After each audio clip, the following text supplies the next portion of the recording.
हमारे उद्धारकर्ता प्रभु यीशु मसीह के नाम से सभी को जय मसीह की। परमेश्वर के नाम की महिमा हो कि परमेश्वर ने हमें एक और सा दिन दिया कि उसका पवित्र वचन से अध्ययन करें। परमेश्वर को मैं एक बार फिर से धन्यवाद देना चाहूँगा कि परमेश्वर ने काफ़ी समय बाद मुझे एक मौका दिया कि उनके वचन से ऑनलाइन में हम लोग कुछ बाइबल का अध्ययन करने जाए और कुछ बातों को, कुछ और चीज़ों को सीखने पाए और सिखाने पाए। इस बात में परमेश्वर ने हमें एक और समय दिया, इसलिए धन्यवाद देते हैं। आइए हम लोग आज का जो बाइबल स्टडी है उसमें जाने से पहले हम लोग पहले प्रार्थना करेंगे, उसके बाद परमेश्वर के वचन से कुछ अध्ययन करेंगे। स्वर्गीय पिताजी, धन्यवाद देते हैं प्रभु जी आज के इस दिन के लिए। अभी तक हमें संभाल के रखा है, इसलिए धन्यवाद देते हैं प्रभु जी। मान करने पिता परमेश्वर, सारे दिन बीतने के सारे समय में अच्छी तरीके से सुबह से लेकर अभी तक हमें संभाल के रखा है, इसलिए धन्यवाद देते प्रभु जी।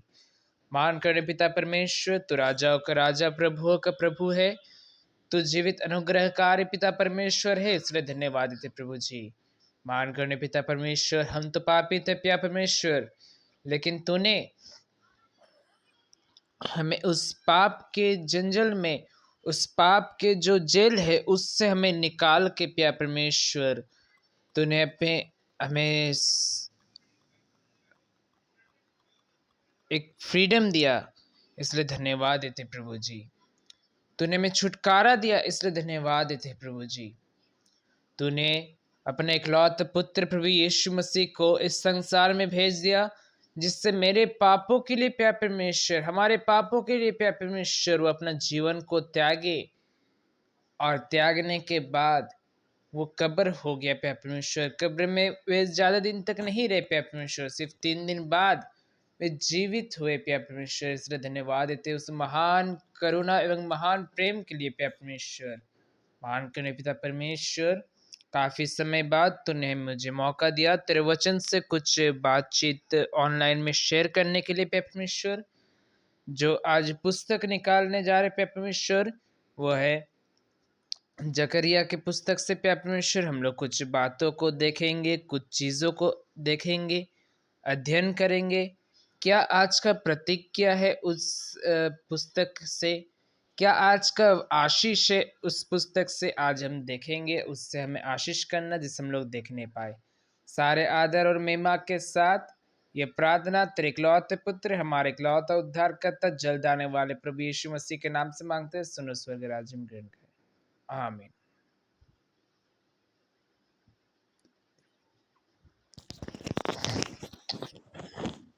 तो जिस विषय में आज हम लोग देखने जा रहे हैं वो है जकरिया की पुस्तक। आप सभी को जितने जन शायद जानते होंगे या नहीं जानते होंगे, जकरिया की जो पुस्तक है एक तरफ से वो एक भविष्यद्वक्ता है, नबी जकरिया, जो कि छोटे भविष्यद्वक्ताओं में से एक कहलाता है। और उनकी लिखी ये पुस्तक जो हम लोग आज अध्ययन करने जा रहे हैं, पहले हम उनके रूपरेखा देखेंगे, किस समय उन्होंने किन अध्यायों को लिखा था उनको भी देखेंगे, और मसीह के विषय में इस पुस्तक में क्या खासियत है, क्या बात है, वो हम लोग इस पुस्तक को जब हम लोग जिस दिन हम लोग ख़त्म करेंगे, हम उस दिन हम लोग मसीह के विषय में देखेंगे इस पुस्तक में। उसके बाद इस पुस्तक की विषय वस्तु देखेंगे, मुख्य वचनों को देखेंगे, कब लिखा गया था वो देखेंगे, और विशेष जो बात है आज हम लोग अध्याय 1 को देखेंगे। जकरिया के पुस्तक में अध्याय 1 में ऐसा क्या खास बात है जो आज इस शाम के समय में ऑनलाइन बाइबल स्टडी के माध्यम से परमेश्वर हमसे कहना चाहता है। क्या ऐसे प्रतिज्ञा, क्या ऐसे आशीष परमेश्वर हमसे कहना चाहता है। मेरे प्रिय भाई और बहनों, जब भी हम लोग परमेश्वर के वचन से हर रोज हर दिन, हर समय जब हम लोग अध्ययन करते हैं, मान लीजिए कि हम लोग कोई एक अध्याय से अध्ययन कर रहे हैं, कोई एक पुस्तक से अध्ययन कर रहे हैं, कोई कुछ वचनों से भी अध्ययन कर रहे हैं, तो हम लोग उन वचन से हम लोग एक ही चीज अध्ययन करते हैं, एक ही चीज खोजते हैं, वो है आशीष। हम लोग प्रतिज्ञा खोजते कि आज परमेश्वर ने हमसे क्या प्रतिज्ञा किया है। हम लोग आशीष खोजते कि क्या आज परमेश्वर ने मेरे लिए आशीष रखा है। हम विश्वासियों का वही काम है आत्मिक भोजन में। आइए हम लोग उस जकरिया के पुस्तक को थोड़ा सा अध्ययन करेंगे, थोड़ा सा वचनों में से देखेंगे और पूरी चीज एक अध्याय के विषय में भी देखेंगे कि परमेश्वर ने आज हमारे लिए जकरिया की पुस्तक से क्या बातें निकाल के रखा है ना। सर्वप्रथम हम लोग देखेंगे जकरिया की रूपरेखा। तो अगर आप लोग के पास कॉपी और पेन है तो आप लोग लिखेंगे, है ना। मैं इन बातों को इंग्लिश, हिंदी और बंगाली में भी बोलूँगा, आप लोग लिख सकते हैं। पहले हम लोग जो रूपरेखा देखेंगे, आउटलाइन देखेंगे, एक अध्याय 1 पद से लेके 6 अध्याय 15वीं पद तक हम लोग को उद्धार के लिए या फिर मन फिराव के लिए बुलाया जाता है। मैं फिर से रिपीट करता हूं, 1 अध्याय से लेके 6 अध्याय तक मन फिराव के लिए बुलाहट।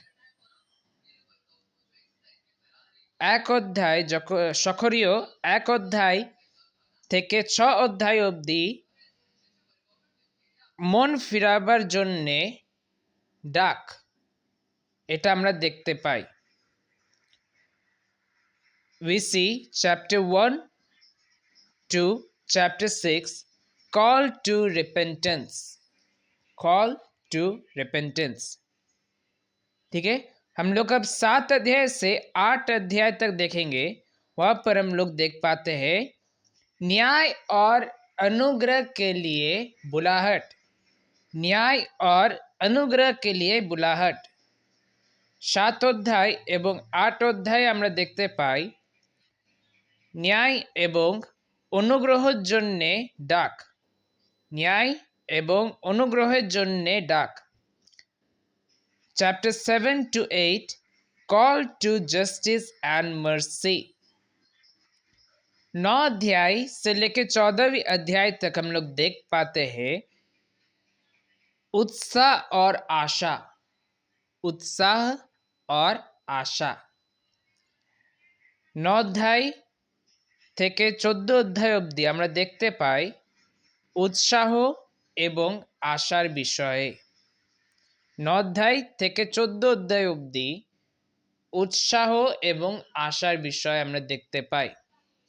Chapter 9 to 14 encouragement and hope। अब हम लोगों ने रूपरेखा तो देख लिया कि क्या लिखा है, हम लोग किन अध्यायों में इन बातों को पाते हम लोगों ने देख लिया, लेकिन सबसे मुख्य विषय यह है कि किस समय इन वचनों को लिखा गया था। और हम लोग इन वचनों को बाइबल के आधार से हम लोग देखेंगे कि किस समय में, कौन से समय में जो इन अध्याय को लिखाया गया है हम लोग देखेंगे।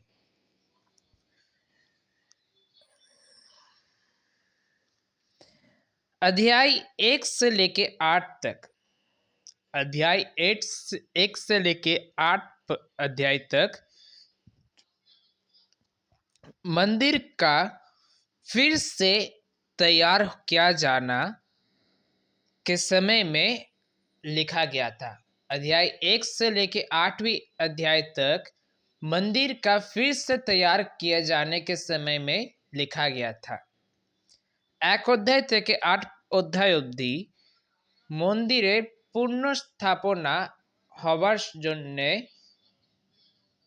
হবার সময় এই অধ্যায়গুলো লেখা হয়েছে। অধ্যায় 1 থেকে 8 অধ্যায় অবধি মন্দিরের আবার তৈরি করা হবার সময়ে এই অধ্যায়গুলো লেখা হয়েছে। Chapter 1 to 8 written during the rebuilding of the temple। अब दूसरा विषय हम लोग देखेंगे 9 से लेके 14 अध्याय जो है मंदिर का संपूर्ण रीति से तैयार हो जाने के बाद इन अध्यायों को लिखा गया है। अध्याय 9 से लेके 14 जब मंदिर पूर्ण रीति से तैयार हो चुका था तब इन अध्यायों को लिखा गया है। 9 থেকে 14 অধ্যায় অবধি যখন মন্দির সম্পূর্ণ রীতিতে যখন তৈরি হয়ে গিয়েছিল তখন এই অধ্যায়গুলোকে লেখা হয়েছে। অধ্যায় 9 থেকে 14 অবধি যখন মন্দির সম্পূর্ণ রূপ থেকে যখন তৈরি হয়ে গিয়েছিল তখন এই অধ্যায়গুলো লেখা হয়েছে। Chapter 9 to 14 written after the completion of the temple। अब हम लोगों ने समयों को भी देख लिया कि कब जकरिया का इन अध्यायों को लिखा गया है। अब जो विषय वस्तु है इस पुस्तक का हम लोग देखेंगे। इस पुस्तक का विषय वस्तु हम लोग देख पाते हैं मंदिर को बनाना और भविष्य को बनाना, या फिर हम लोग ऐसे भी लिख सकते हैं मंदिर और भविष्य को बनाना, है ना। इस पुस्तक का जो विषय वस्तु है वह है मंदिर और भविष्य को बनाना। এই পুস্তকের যে বিষয়বস্তু হচ্ছে মন্দির এবং ভবিষ্যকে বানানো। এই পুস্তকের যে বিষয়বস্তু হচ্ছে সেটি হলো মন্দির এবং ভবিষ্যৎকে বানানো। The theme of this book is building the temple and future। अब हम लोग मुख्य वचन को देखेंगे, मुख्य पद सबको देखेंगे जिन इस पुस्तक में जो मुख्य मुख्य बातें हैं जो इन पदों में हम लोग देख पाते हैं। 4 अध्याय 6 पद, 8 अध्याय 3 पद, 9 अध्याय 9 से लेकर 10 पद। 4 अध्याय 6 पद, 8 अध्याय 3 पद, 9 अध्याय 9 से लेकर 10 पद। এই পুস্তকের যে মুখ্য পদ হচ্ছে পদগুলি যেটা হচ্ছে সেটি আমরা পাই 4 অধ্যায় 6 পদ, 8 অধ্যায় 3 পদ, 9 অধ্যায় 9 থেকে 10 পদ। 4 অধ্যায় 6 পদ, 8 অধ্যায় 3 পদ, 9 অধ্যায় 9 থেকে 10 পদ। The key verses of this book is 4 verse 6, 8 verse 3, 9 verse 9 to 10। अब जो डेट है जब हम लोग ऐतिहासिक रूप से जो हम लोग डेट मानते हैं थियोलॉजिकल के रूप से भी जो डेट है इस पुस्तक का 520 बीसी 520 बीसी में इस पुस्तक को लिखा गया है। अब जो एक अध्याय है, एक अध्याय में हम लोग लगभग इसमें 21 पद को पा रहे हैं, लेकिन हम लोग के पास इतना समय नहीं है कि हम उन पदों को पढ़ते चले जाए। जो मुख्य बात है हम लोग उन बातों को देखेंगे। एक अध्याय का जो संक्षिप्त में जो उसका समरी है वो है परमेश्वर यरूशलेम को फिर से बनाने के लिए, फिर से तैयार करने के लिए एक प्रतिज्ञा करते हैं। इस अध्याय में हम लोग वही पाते हैं। ঈশ্বর এক অধ্যায়তে একটাই কথা বলতে চায় যে তিনি জেরুসালেমকে আবার তৈরি করার জন্যে একটা প্রতিজ্ঞা করছেন। The promise of a restored Jerusalem। तो ये एक अध्याय में मैं दो बातों को रखूंगा, एक प्रतिज्ञा को और एक आशीष को। दोनों बातों को मैं देखूंगा, हम लोग देखेंगे, है ना।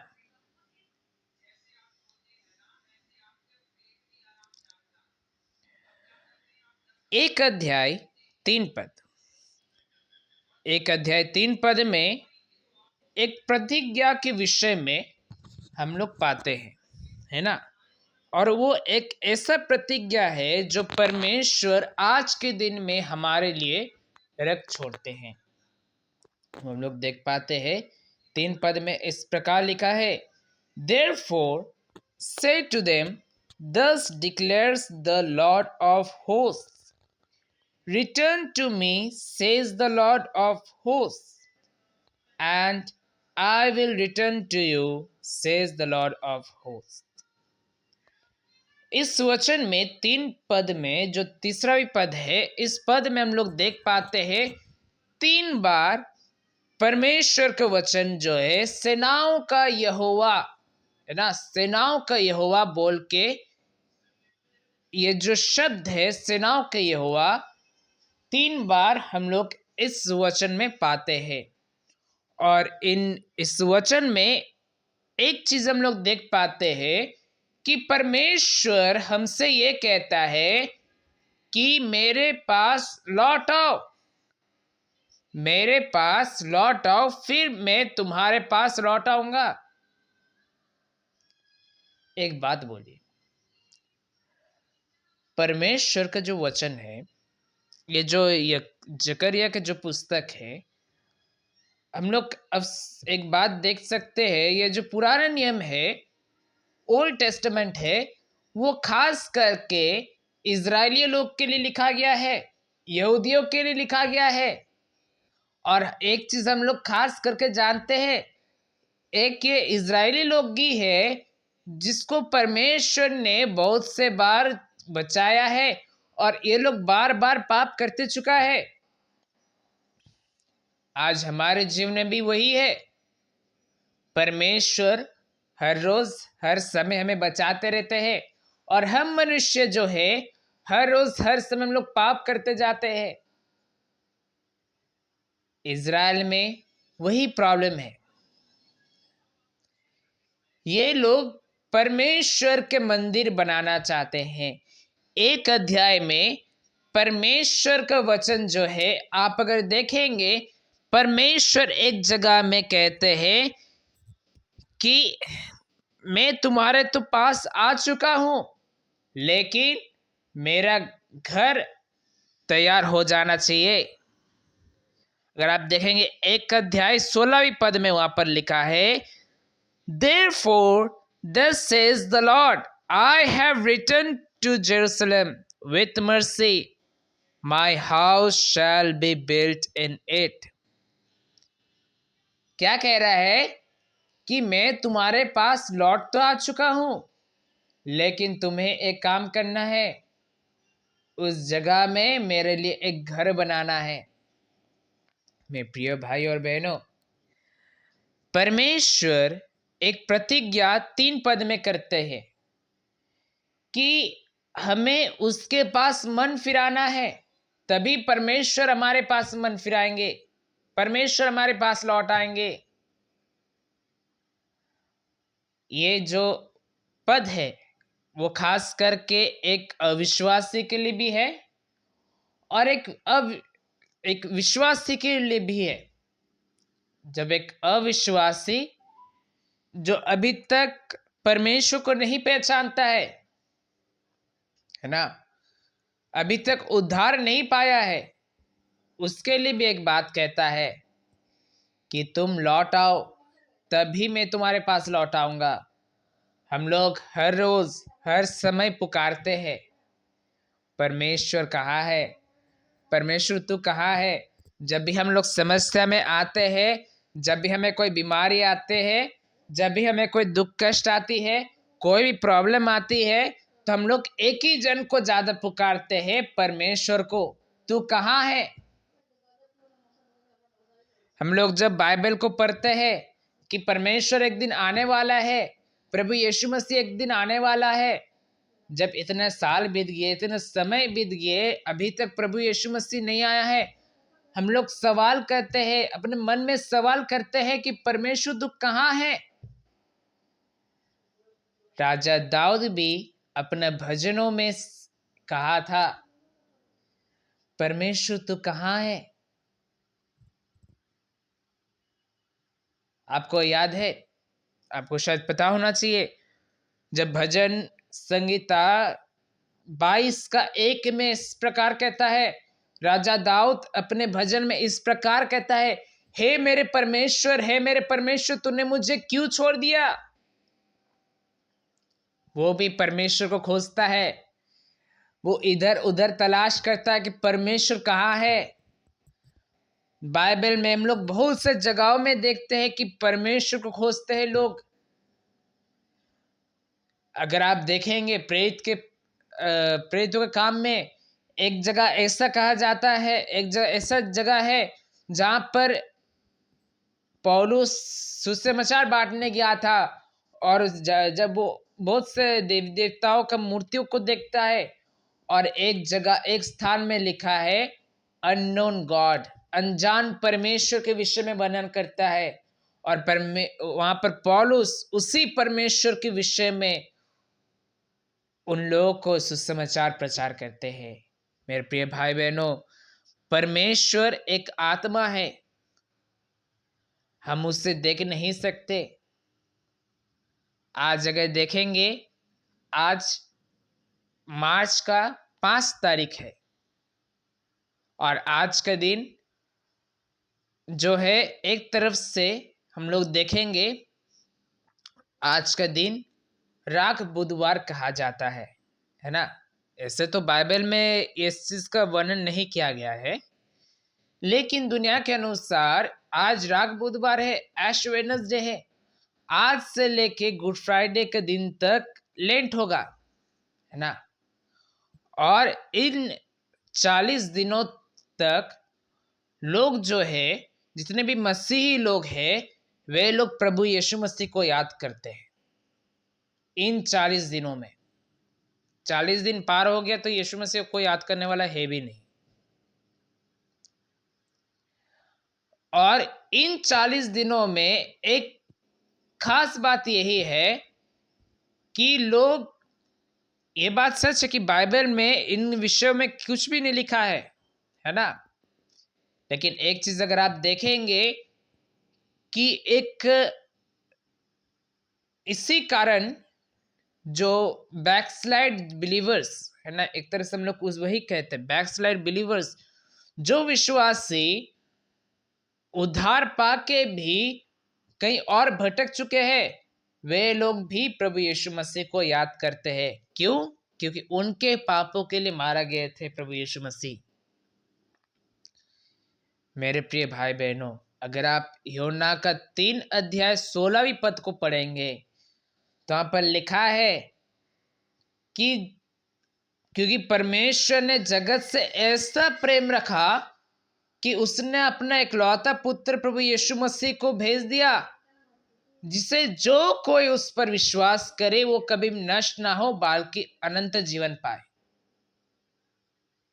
वहां पर जो कोई लिखा है, वहां पर यह नहीं लिखा है कि यहूदी लोग विश्वास करना चाहिए, इजरायली लोग को विश्वास करना चाहिए, क्रिश्चियन लोग को विश्वास करना चाहिए। हर एक लोग विश्वास करेंगे तो वे लोग उद्धार पाएंगे, अनंत जीवन पाएंगे, है ना। बाइबल में अगर आप देखेंगे, इजरायली लोग को भी अगर आप देखेंगे, अन्य जातियों को भी अगर आप देखेंगे, लोग पापों की क्षमा के लिए बलि चढ़ाया करते हैं। पापों की क्षमा के लिए बलि चढ़ाया करते हैं। लेकिन एक बात बोले, क्या एक जानवर का इतना वैल्यू है इतना सामर्थ है कि वो आपका गुनाह किया हुआ, आपका गलत कामों को, जो आपका जो पाप है उसको क्षमा करवाने के लिए उस बलि को होने दे। क्या एक जानवर का इतना सामर्थ्य है कि आपका पापों का भार वो ले सके? आपका पापों का भार आप खुद नहीं ले सक रहे तो एक जानवर कैसे ले सकेगा? उसके अंदर क्या सामर्थ्य है? हम लोग बेकार उसमें टाइम वेस्ट कर रहे हैं।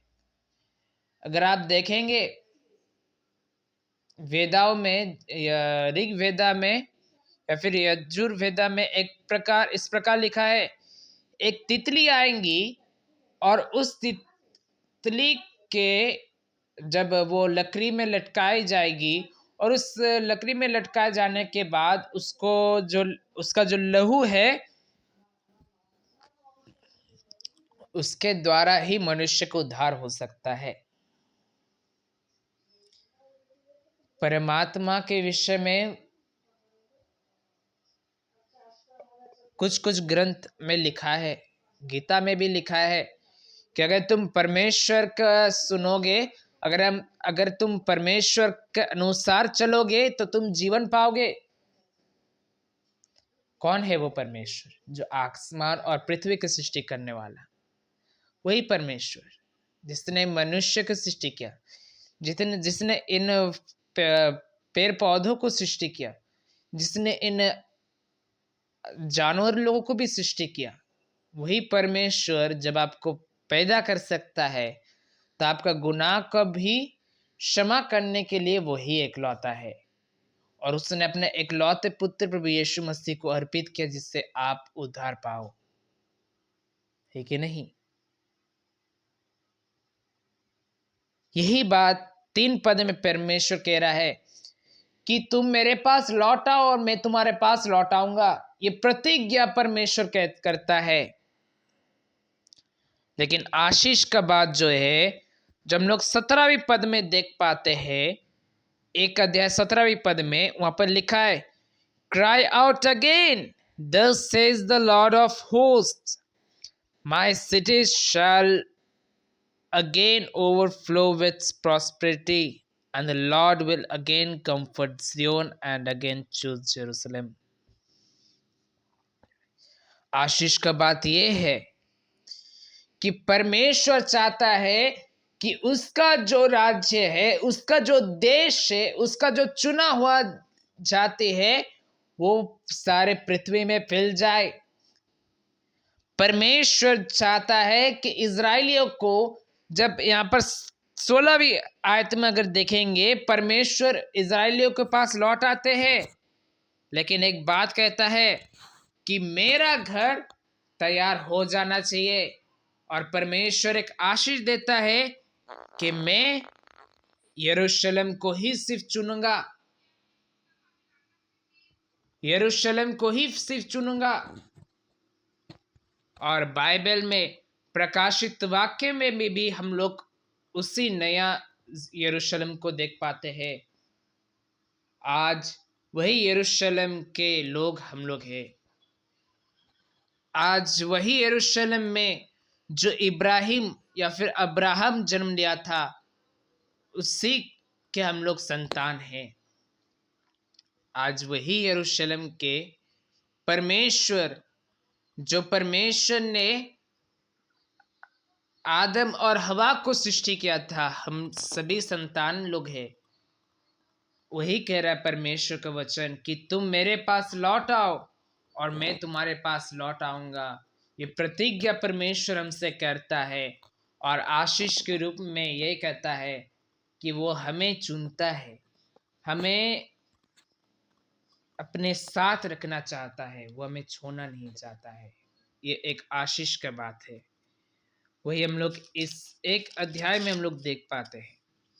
कल हम लोग इस वचन के द्वारा परमेश्वर के नाम की महिमा हो, और कल हम लोग दूसरी अध्याय से हम लोग अध्ययन करेंगे कि दूसरी अध्याय में परमेश्वर का क्या प्रतिज्ञा और क्या आशीष का बात है, हम लोग देखेंगे।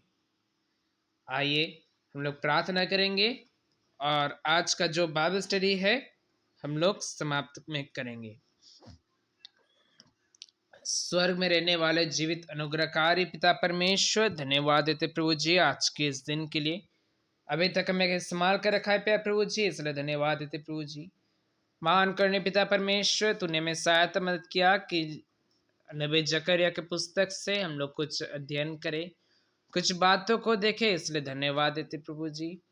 महान करने पिता परमेश्वर, हम सभी को आशीष करना इस वचन से, जिससे हम लोग और आशीषित होने पाए। हमारा आत्मिक जीवन बलवत्त करना, विश्वास में स्थिर रखना, और जितने लोग मन ने फिरा है, जितने लोग अविश्वासी है, उन सभी को भी तो विश्वास में लाना, और जो लोग विश्वास में रह के भी बैकस्लाइड हो चुके हैं उनको भी तू फिर से लेके आना। सारे आदर और महिमा के साथ ये प्रार्थना तेरे इकलौते पुत्र, हमारे इकलौता उद्धारकर्ता, जल्द आने वाले प्रभु यीशु मसीह के नाम से मांगते हैं। सुन स्वर्ग राज में ग्रहण कर, आमीन। सबको जय मसीह।